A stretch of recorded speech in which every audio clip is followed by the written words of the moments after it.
Hello friends. So today we are going to talk about the chapter called The Address. It is in the book Snapshot written by Marga Minko. So what is this chapter about that we'll be talking about? So before I start, let me explain these two things, pre-war and post-war. So very first thing that I have written is the story is about the human predicament, pre-war and post-war. What is predicament? Very first question is that what is predicament? So predicament is that suffering, that the sadness, that everything devastating aspects of war.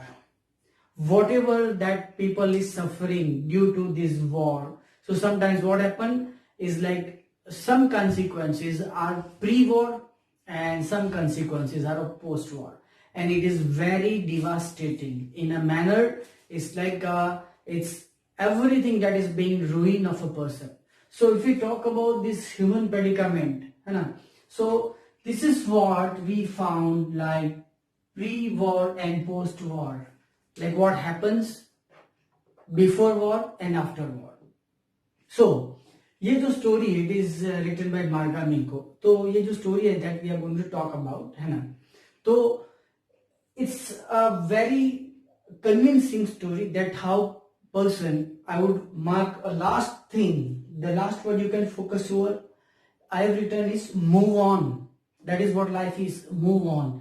तो ये move on क्या है, ये जो lesson है उसको मैं एक वीडियो में समझाऊंगा, क्योंकि उसके बाद हम लोग समरी लाइव सेशन में भी देखेंगे है ना, उसके जो कीवर्ड्स, इसमें ज्यादातर ये नहीं है कि लाइक कुछ फैक्चुअल डिस्क्रिप्शन से, ऐसा कुछ नहीं है. सो this is just a story but it's very convincing in terms of human tendency, I would say, that is move on, because we human being are stuck in such confinements. हम लोग बहुत कुछ जगह पे हम लोग confined हो चुके हैं, कैद हो चुके हैं, तो हमें जरूरत होती है मूव ऑन करने की, और लाइफ हमें अपॉर्चुनिटीज देती है दोस्तों कहीं ना कहीं, जैसे कि हम लोग मूव ऑन कर सके, है ना. लोग बोलते हैं कि भाई बहुत से ऐसे साइंटिस्ट हैं या फिर लोग ऐसे, even they had certain kind of thing in their mind. आज भी बहुत से मिलियनर्स का नाम लिया जाता है, जैसे कि मार्क जुकरबर्ग ले लो, बिल गेट्स ले लो, ये सब ड्रॉप आउट्स हैं, लेकिन इससे मूव ऑन नहीं होना है. ये बोलते हैं ड्रॉप आउट होंगे, बट वैसे कोई वो होनोलुलु यूनिवर्सिटी से नहीं हुए हैं, ये सब हार्वर्ड है, ऑक्सफोर्ड यूनिवर्सिटी से ड्रॉप आउट हुए होंगे, है ना. तो वो भी तो देखना है कि वो जहां से ड्रॉप आउट हुए हैं, दैट मैटर्स ऑल्सो, है ना. सो लाइफ में मूव ऑन करना है. इवन बिल गेट्स के बारे में आप जो द किंग, आई वुड से, कंप्यूटर के जमाने में, मतलब ही लाइक बस्टेड अपॉन दैट, बहुत सारी चीजें उसने निकाल ली, लेकिन उसके भी लाइफ में ऐसी सिचुएशंस आई थी that everything was ruining, that everything was collapsed, लेकिन फिर भी वो अपने आप को संभाल लेता है. उसको कहते हैं मूव ऑन, है ना.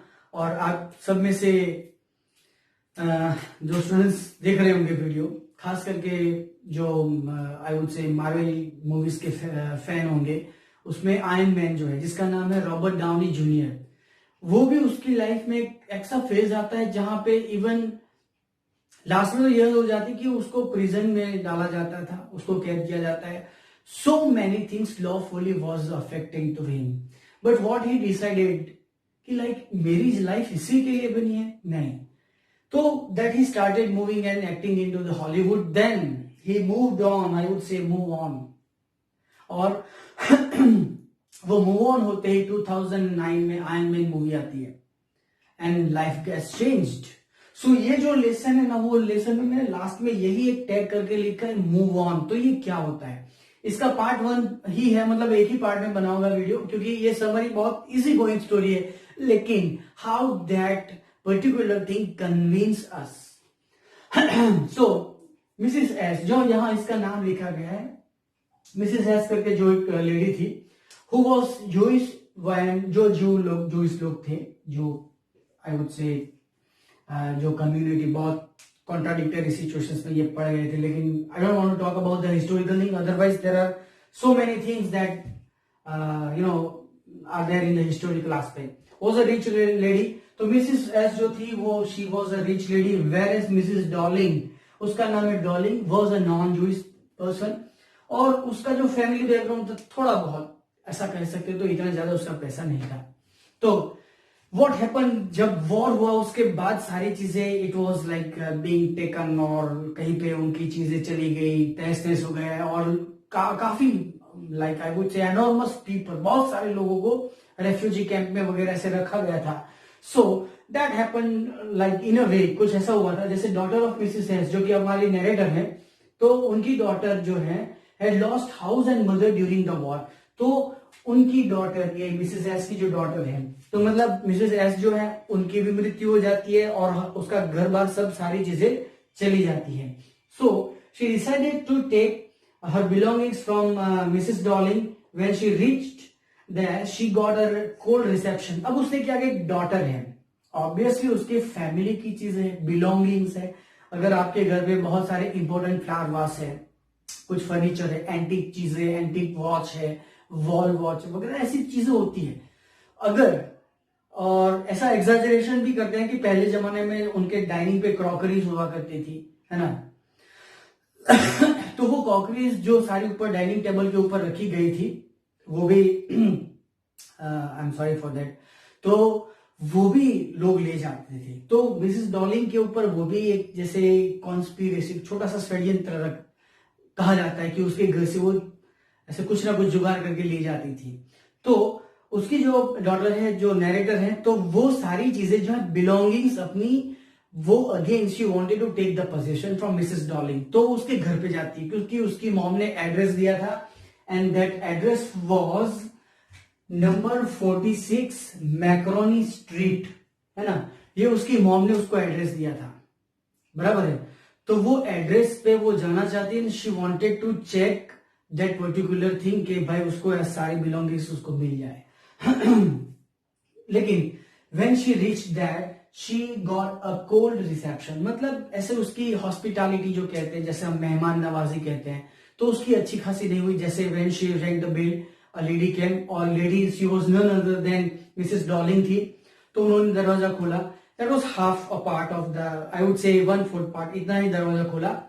तो उसके बाद नरेटर ने पूछा कि लाइक आप ये हो, जो उसका इंट्रोडक्शन दिया. लेकिन मिसेस डॉलिंग, शी डिनाइड कि भाई आप अलग एड्रेस पे हो, या फिर आप like you might have committed some mistake और समथिंग लाइक दैट. लेकिन उसको देखते ही पता चल गया, जो नरेटर है जब वहां घर पे जाती है, जो मिसेस डॉलिंग ने एक कार्डिगन पहना था. कार्डिगन मतलब एक स्वेटर होता है जो इंटरवूवन होता है. स्वेटर उस टाइम पे, पुराने टाइम की बात है, तो यहां तक होता है, ये बिलो वेस्ट होता है. तो वो कार्डिगन उसने देखते ही पता चल गया. उसके जो स्पेशल बटन भी जो लगाए थे, उसको देख के पता चल गया कि this particular thing is correct, address भी करेक्ट है, और वो जो सारी चीजें की बात कर रही थी वो भी करेक्ट जगह पे ही आई है. लेकिन उसको एंटर होने नहीं देती है. मिसेस डॉलिंग मना करती है, and the narrator got a big disappointment कि भाई हमारी ही चीजें हैं, like everything is familiar to me, और आप मुझे मना कर रहे हो. वैसे करके वो चली जाती है. She was not even there. So what happen is that the lady, Mrs Dolling, she was wearing same cardigan that her mother had. तो वही सेम कार्डिगन जो था उसने पहना हुआ था. Mrs Dolling didn't allow her to access him, तो मना करी घर में आने से.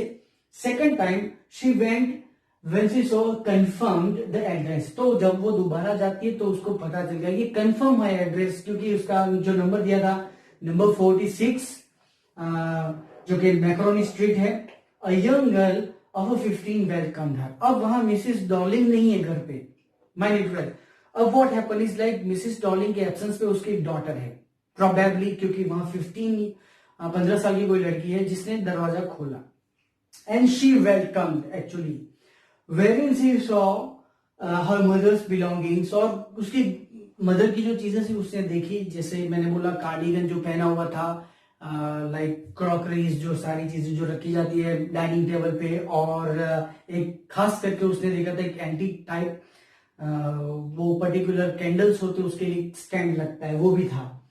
तो everything was familiar in unfamiliar like circumstances. जो everything was familiar in unfamiliar place. She saw a candle stand, spoon etc. जो सारी चीजें थी, कॉकरे थी, वो भी देखा उसने. तो उसने एक चीज मार्क की कि जो चीजें थी वो फेमिलियर थी, और वही फेमिलियर चीजें अनफेमिलियर एनवायरमेंट में है, जो कि उसका घर नहीं है, है ना. तो शी कंफर्म दैट कि भाई ये मेरे घर की ही चीज है, बट लाइक अब क्या कहना, मतलब she wanted to take position of everything. वो मिसेस डॉलिंग से वो मांगने आई थी, she wanted to take that, लेकिन things don't work. She couldn't connect herself with the things and decided to leave the house. She wanted to forget the address and move on, जो कि हमारा यहाँ पे एक जो मैंने वर्ड आगे ही डिस्कस किया। तो जब उसका कनेक्शन नहीं हो रहा है, कनेक्शन का मतलब ऐसा नहीं होता प्रैक्टिकली, लेकिन हम अगर इमोशंस की बात करें तो खुद की चीज होती है, लाइक पर्टिकुलर थिंग्स जो हमारे बिलोंग करते हैं। सपोज मेरे पास कार है, जो मैंने कार सेल कर दी और कुछ सालों के बाद उसी कार को देखता हूं लेकिन कोई अनदर ओनर के साथ, तो car is a non living like aspect के, चलो भाई ये तो नॉन लिविंग थिंग है। लेकिन उसके साथ जो जैसे ये कार मैंने ओन की थी, मतलब 4 साल तक वो मेरे पास थी, तो मेरी कुछ यादें होंगी, रेमिनिसेंस होंगे, कुछ ऐसी चीजें होगी जिसके साथ मैं इमोशनली अटैच्ड हूँ कि भाई पहली बार मैं ये कार लेके ये लॉन्ग ड्राइव पे गया था, ये किया था। So that particular things get into our mind and that connects with the heart. लेकिन अगर उसी कार को मैं किसी और ओनर के पास देखूं तो मुझे वो कनेक्शन फील नहीं होता कि हाँ भाई मेरी कार है, हाँ उसकी यादें जुड़ी हुई है, तो जो पर्सनल अटैचमेंट था उसका कहीं पे घट रहा था। So that is why she thought of living that house at that moment, क्योंकि बिलोंगिंग्स जो चीजें वहां रखी थी, डाइनिंग पे थी या कुछ भी जो चीजें उसे लगा कि हाँ ये मेरी हो सकती है या मेरी है, जो कि उसकी मदर ने डिस्क्राइब किया था, तो वो सारी चीजों के साथ उसका कनेक्शन नहीं हो रहा था। कनेक्शन मतलब इमोशनल अटैचमेंट। तो she wanted to forget everything, भूल जाना चाहती थी कि भाई जो पोजीशन है शी डजंट वांट दैट, वो नहीं चाहिए उसको। And she at that very point of time she left the house, वो चली जाती है। And she wanted to forget the address Macaroni Street number 46, वो भी भूल जाना चाहती थी। And she wanted to forget the address and move on, और वो मूव ऑन करना चाहती थी, मतलब जो पास था भूल गए। अब मतलब इट्स ऑफ नो पॉइंट, है ना, it's of no point to have this particular things और पोजीशन लो और ये करो, तो उसका कोई मतलब नहीं था। So that is why she decided to go for that, है ना। तो ये हमारी स्टोरी है। तो मतलब अगर हम इन अ ब्रीफ में फिर से मैं समझा दूं कि वो स्टार्ट होता है कि जो नरेटर है मिसेस डॉली के घर पे जाती है, she wanted to take the position, लेकिन उसको ऐसा वार्म वेलकम नहीं मिलता है। लेकिन दोबारा जब विजिट करती है तो मिसेस डॉलिंग की जो डॉटर है प्रोबेबली, तो उसने वेलकम किया, लेकिन इमोशनली चीजों के साथ वो कनेक्ट नहीं कर पाई है, मतलब जो उसका अटैचमेंट है वो कहीं पे कम हो गया है। So that is why she thought of living the things and to forget everything, even house number जो भी है उसका 46 और macaroni street, she wanted to forget everything and just to move on. So this is what a lesson is all about, है ना। और life भी यही है कि हमें मूव ऑन करना चाहते हैं। So in each and every aspect of our life हम अगर किसी चीजों के साथ इमोशनली अटैच हो जाते हैं, कुछ बॉन्डेज हो जाते हैं, तो please this is all transitory, ये सब टेम्पररी है। Just move on is the motto of our life. So over here your chapter is over. Thank you, stay home and stay safe. Thank you very much.